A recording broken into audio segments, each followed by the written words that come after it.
And now a quick word from our sponsors here at Viral Hip Hop News. Man here from Viral Hip Hop News, letting my people know to go grab this bottle of miracle food right now. ShopADoctor.org put together some of the best ingredients on God's green earth to help your immune system, give you a cleanse and reboot that your body deserves. Don't wait for your miracle. Grab it in Miracle Food right now. Let's go. Go purchase the original crime drama series by Daniel Webb, The House of Lazenberry, The House of Lazenberry 1978, and The House of Lazenberry, A Time to Heal at Archway Publishing or wherever books are sold right now. Then an hour ago, we got word that the Wire actor Michael K. Williams has died at the age of 54 years old. Now he's pretty much acclaimed, and known for his role as Omar in The Wire. Now the New York Post is reporting, and this is the bad part about this. The death is bad, but here's another twist to the story, right?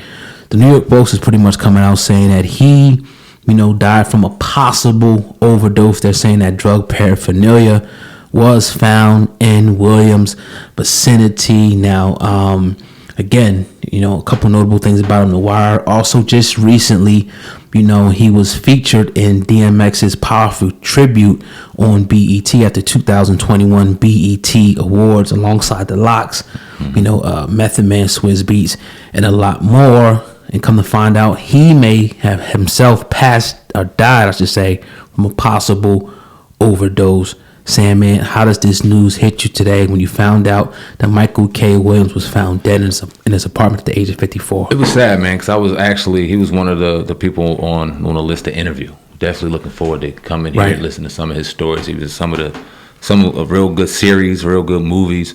You talk about The Wire, obviously he played Omar, one of the most legendary characters we've seen on the show in the last decade or so, 2 decades now, goddamn, it's been that long. And then you talk about who he played on, I think it was, what was that show called? The AC show back in the day, Boardwalk Empire. He played on that. John was a beast on that. He just played on with the Central Park 5. He played on that show when they hear us or something like that. Sorry if I'm mispronouncing that. He was on a lot of dope shows. He was on a lot of very, very eye-popping shows when it comes to the hip-hop culture. Definitely, when you talk about movies, when you talk about music, when you talk about acting, a comedy, whatever, he was one of those actors that definitely ingrained himself within the hip-hop culture. Like you said, he was in DMX's funeral speaking there. And this is just something that we got to kind of discuss because it's a little nasty elephant in the room, and it's starting to kind of creep its ugly head out more and more we see it. And it's the drug use, not only in hip-hop, but in Hollywood, not only in Hollywood, but in comedy, and all kind of circles when it comes to entertainment. And nowadays, these drugs, they ain't playing fair, and they playing for keeps. When you talk about the fentanyl, you showed me something about a cop that almost died, went into seizures just simply inhaling it, not even like ingesting it, just simply smelling the shit. And we don't know where it's at or how it's going, man. And it's all speculation now, but this is where it's kind of leaning towards, and it's just very unfortunate, man. Yeah, and we you automatically think the F word, the fentanyl. I mean, we don't have the information, but we've seen that.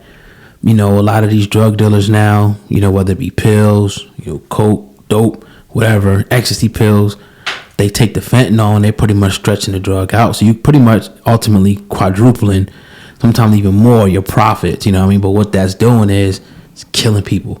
It's wiping people out all across the country. I mean, fentanyl deaths are probably up, so many percent because, you got irresponsible people. Now, we already know that the drug dealing thing is an underground thing, whatever, but people are now taken to the point where, like, you don't care. I mean, if you would think as a dealer, like, just thinking logically as a businessman, like, you want to keep people alive and coming back to your product. The goal shouldn't be to stretch it out for 1 or 2, people and kill, 10 or 20 people. That shouldn't be the goal. If you're doing that at the end of the day, but it's dangerous, just a little bit of it can kill you, and you don't know. And you had Young Thug, probably a couple months ago. He was actually like showing like the pills and shit, and how you know if a pill is real and fake. A lot of people gave him backlash for that, but it's like it's relevant now because obviously we understand. Like, all right, this dude is up there. You know what I mean? He's doing a DMX tribute. And now we see that he possibly died from an overdose, the same thing DMX died from. So it's more, relevant now to say, okay, we understand that everybody can't just be clean. You're going to have people that's going to be using. It just is what it is. We see people dying from it all the time, right?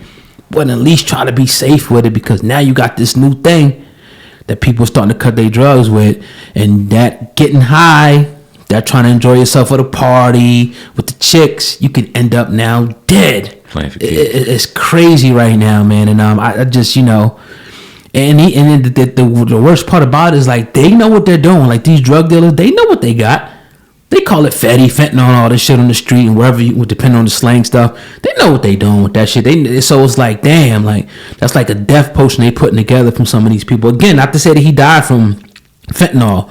We don't know, but I'm just talking about in general now. Like, you got to be careful. And it's scary because you're looking at people. I forgot who it might have been Faison that said this is rock and roll. And in rock and roll, you have a lot of sex, you have a lot of drugs, you have a lot of partying. Yeah. You know what I mean? It just is what it is. It comes with the culture. And a lot of the stuff that a lot of these entertainers are into is a lot of cocaine, some heroin, things like that. But cocaine doesn't typically kill people unless you start putting other things in it.